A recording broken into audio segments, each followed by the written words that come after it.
Harold and the Purple Crayon by Crocket Johnson. One evening, after thinking it over for some time, Harold decided to go for a walk in the moonlight. There wasn't any moon, and Harold needed a moon for a walk in the moonlight. And he needed something to walk on. He made a long straight path so he wouldn't get lost. And he set off on his walk, taking his big purple crayon with him. But he didn't seem to be getting anywhere on the long straight path. So he left the path for a shortcut across a field, and the moon went with him. The shortcut led right to where Harold thought a forest ought to be. He didn't want to get lost in the woods, so he made a very small forest with just one tree in it. It turned out to be an apple tree. The apples would be very tasty, Harold thought, when they got red.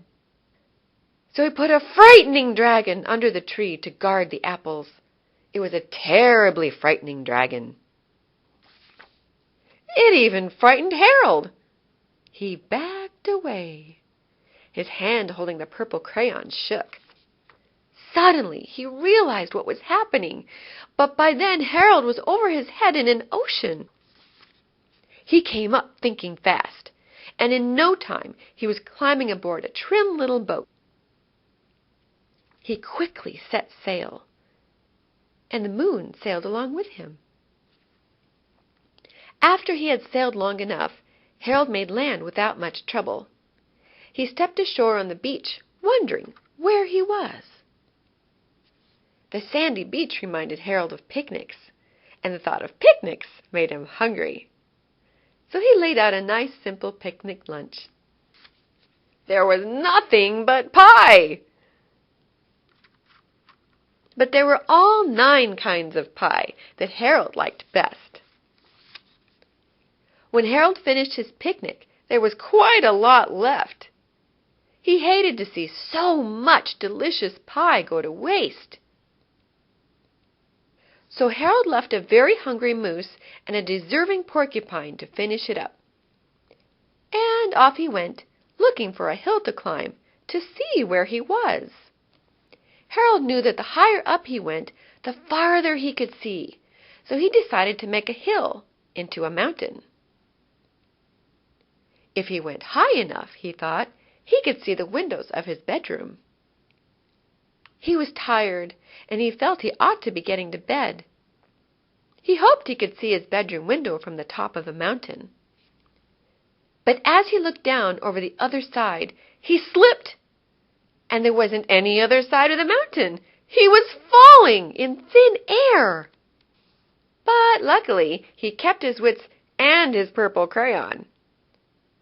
He made a balloon and he grabbed onto it.